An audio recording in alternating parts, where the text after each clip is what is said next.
Welcome to the Transform Sales Podcast, where forward-thinking business leaders come to share their experiences and ideas, learn from each other, and amplify their results together. All right. Hey, guys, and welcome to another episode of Transform Sales, the Transform Sales Podcast. Today, we have the pleasure of having John Peragine from Audience Town with us. How you doing, John? Welcome to the show. I'm doing good, Tony. Nice to be speaking with you, man. Yeah, likewise.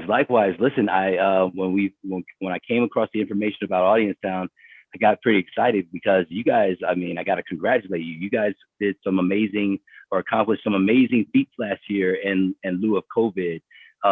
Guys, for those of you out there who are not familiar with Audience Town, let me tell you a little bit about them, and then I'll pass it to John to add anything here based on what I share. But from what I found on the website, Audience Town has built the first advertising technology platform for real estate, moving, and home marketers looking to drive qualified leads and business outcomes. Audience Town experienced 300% revenue growth in 2020 with record quarters in Q2 and Q3, which is right there in the midst of COVID, the COVID pandemic, when everything changed for all of us out here, right? Looks like two of the key ways that you all did that was by building onto your team, adding a vice president of sales and partnerships, which is interesting, going to build out that partnership program, I'm assuming, as part of Flow, and then adding a senior executive of account strategy and sales, not to mention adding a few new product features being connected TV campaigns and virtual tours, right? Did I miss anything there? No, you got it, man. We also, we like to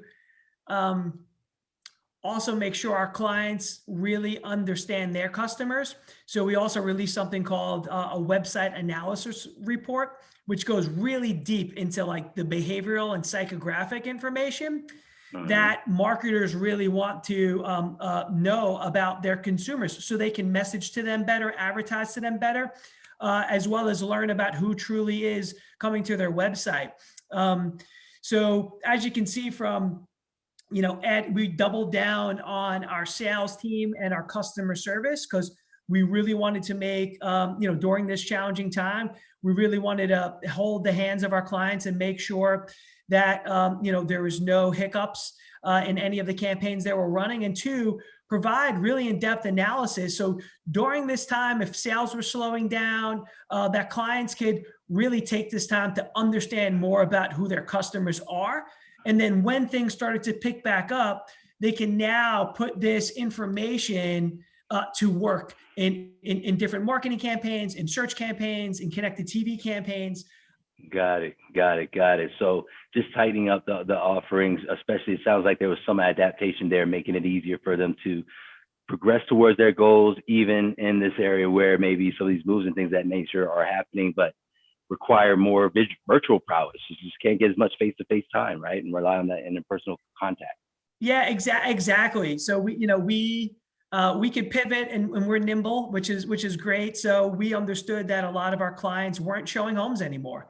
The big home builders that we work with some of the largest home builders in the US, and they couldn't have potential buyers come into the models anymore. So we developed a couple of different ways to bring sight, sound, and motion to them, so these people can experience the properties with virtual tours, as well as reaching people that are now at home, not traveling, in lockdown, that are watching more and more content on streaming TVs.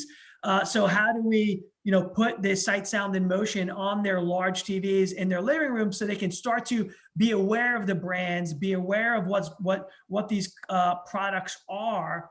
And then once they engage, we're then able to then, get them to look at virtual tours and do some of these other things to get them to start to feel the brand that our clients want to exude, in their marketing. So virtual tour ads that we created, we're the first to create these virtual tour ads across the web. And it's something that our clients, especially the home builder clients, really leaned into in 2020.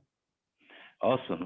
Well, now that we know a little bit more about how you make it easy and affordable for real estate and home marketers to reach real estate audiences on the web, let's get into the framework for the show. So one of the things we like to do here is use this framework in which we could highlight a challenge that you solve for, And I mean, this is going to be good, guys. 'Cause, I mean, this challenge, in light of this challenge, you still achieved 300% revenue growth.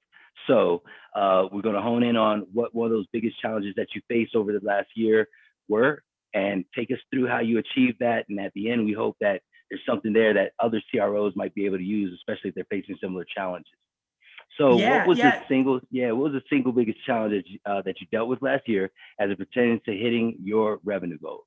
Yeah, I mean, the biggest challenge, it's like the elephant in the room, is COVID. So COVID fundamentally changed how people worked, both how I managed my team, as well as how our team worked with clients. Mm-hmm. People's work life and personal life was on a crash course now, where we needed to really rethink how our team is going to speak, talk, present to clients, where we cannot speak with them and meet with them in person anymore. People's windows of time is starting to get compressed, because now they're working from home. Kids are knocking on their door. They gotta, help teach their kids at home, and be part teacher, be part working at the same time. So what we did is, we empathized with clients, and part of the website analysis was, how do we provide more value back to our clients upfront, especially when they're rethinking their marketing budgets, the world being turned upside down because of COVID. Let's really work harder to understand our clients and help them understand their customers. The second part of that was putting a lot of investing in our team. Besides hiring new people, investing in educating our team and teaching our team how to be masters of Zoom. Like, you don't need to crazy sales techniques and do different things. It's like, okay, if we're going to be selling over Zoom, you guys need to learn how to use Zoom. It's the tool that you need to learn how to master, and be interactive on it. So be masters of Zoom. We invested in teaching them how to use Zoom, and then also, how do you use Zoom and present to clients and be respectful of their time over Zoom as well. So being able to not have technical difficulties anymore, Mm-hmm. and being able to present to them in a way where we put more work up front. Our team was doing a lot of work up front to come to the meeting, really understanding in depth about our clients' challenges, instead of just coming to them with a PowerPoint, with lots of bells and whistles and things that really maybe aren't applicable. So do the work up front, be respectful of their time, and bring a more concentrated, solution. So no more death by slides, 4 slides max, that are prescriptive, like diagnostics, prescriptive, and provide a solution. And really, hey, client, this is what we understand about your business. Is this right? Yes or no?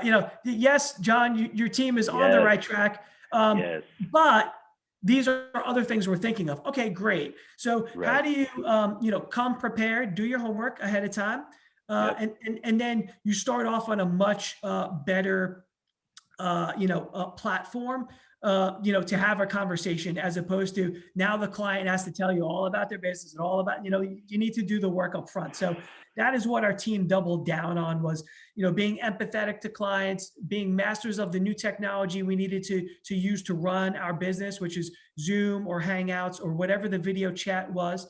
And then lastly, because of doing all of our business over video, really being respectful of that shorter time window and coming prepared with a much different format than we would have had if we were, had an hour meeting, being able to go to lunch, have coffee with the clients, and bond. You need to bond and do these things different ways now. I love that. So, and you know what, we dealt with the same thing last year, having to adapt to what I'm hearing is that big challenge was, how do you adapt to the virtual selling environment? And that required 2 levels. It required, how do you prepare your reps to excel in this environment? And then how do you create interactions for potential clients that also adjusted for the environment? I left one out. How do you make it so that your clients can deliver on their goals within this virtual environment as well, which meant you had to create some new product offerings to address those gaps. So this is amazing. So tell us, what did you guys set, or what did you guys set as your quantitative goal, as you kind of used to say, you know, there are obviously things happening here, but you probably said, we know we need to get over this hump, and we know qualitatively we need to figure out how to sell virtually. But, you know, what was your goal? Let's say this, what was your revenue target? Or if you can't share that, maybe just say it was a revenue target, but what was it before COVID? And did it stay the same, go down, or go up after COVID as far as how you manage the targeting? Tony, it's a great question, man. I can't spill all the beans, but I can tell you this. Okay. The goal didn't change. So we were looking to 3x revenue year over year from 2020 over 2019. So our overall goal didn't change. We really believed in the business. We believed in what we were doing. And even though COVID was thrown at us, we didn't want to totally change the goal, because we believed it was still achievable. But what we needed to change was how the goal was going to be achieved. So we did is we revised the plan, the short-term revenue plan, but still kept the long-term year revenue goal the same. So because of COVID, when COVID hit in February, March, April, it did affect revenue some. But that's when we really leaned into our clients to help understand their business, provide value, even if they weren't spending with us, so that when everything did start to come back to normal, clients and customers would lean into us because we helped them at a time when it was needed. And that's what I say about being empathetic to clients. So on the quantitative, we kept the year goal the same, but we revised our short-term goals to be realistic for the situation. All right. So I imagine that there was this challenge here where you got to teach your team new skills, and you're also trying to launch new products. What kind of obstacles did you run into along the way as you guys were trying to deploy this? Yeah, I mean, one of the obstacles was doing it all virtually. So having to run team meetings virtually, keeping the team bonded and motivated during this time was also challenging.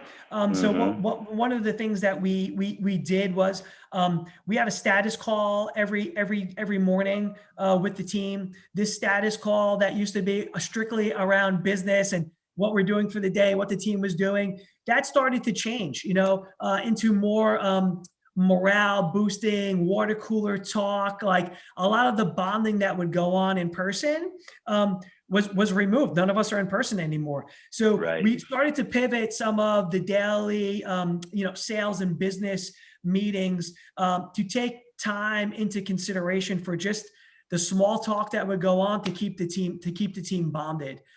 So you all, one more thing. So you told us about that challenge here and how you overcome it with like the rep side. Did you run into any obstacles along the way with this product development? Because you guys came to market probably pretty quickly. I mean, you're in a digital space, but 2 new products, that's pretty impressive. Yeah, I would love to say that it was all my doing. None of it was. There's way smarter people than me at the company. Our chief product officer, Greg Capello, he's brilliant. He manages a really nimble team of engineers who saw the opportunity. I mean, we're in market, the sales team's in market. We have our finger on the pulse. We saw that there was a need for this, brought it back to Greg, and he was able to turn it around real quickly with his product and engineering team. And then we were able to bring it to market in, weeks time, which was a very fast turnaround. So that was great. And, we had our ear in the market and kept the pulse on what was going on, and he was able to turn it around quickly, which means that we were able to bring it to market to really help clients when they most needed it, which was immediately. Right. Man, well, congratulations on that. You guys must have some really good cross-functional communication in your company to be able to align and get something like that done quickly. So kudos to you guys. Yeah, the executive team works very closely across the across the organization. We all have different specialties. We kind of fill the gaps. Sales, visionary, operations and then product and marketing. So we all complement each other. And that's one of the things that, and we're all pulling in the same direction. So, we could all spin in our own orbits and move our business lines forward with total alignment, because we set the strategy from the onset at the beginning of the year, and even have like a 5-year strategy that was already put in place. So we know what our North Star is, and we're always working towards that. All right, great, John. So let's wrap it up. What would you say as we wrap this thing up? What would you say is your advice for sales leaders out there that may be facing a similar challenge, adapting their teams and their product offerings to a virtual selling environment? Yeah, I would say like the first thing is invest in the team. Make sure they're masters of the tools and technology that they're going to use to present to clients. 2 would be respectful of people's time, your clients' time, because now they have Zoom calls back to back to back. So come to the meeting with a diagnosis, a prescription, and a solution. And then the last thing I would say is really, think of ways to provide unique value to your clients. And even if that is in risk of short-term revenue, always keep the long-term vision of how to make clients move from short-term to really strategic. You want to move your clients into this strategic realm of so they become long-term clients, and the business becomes repeatable because you're providing a unique value they can get nowhere else. So yeah, that's it, man. All right. What else you want to talk about? I can talk about everything, man. Hey, you know what? We'll be back. We'll go ahead and tap in or tune in again later on this year and see how you guys are crushing it in 2021. Look forward to catching how the story continues to evolve, John. Yeah. Thanks a lot, Tony. It was great speaking with you, man. Likewise. Thanks for joining the show, man. And we look forward to catching up with you again soon. Anytime. Have a good one. Bye. Yeah, you too.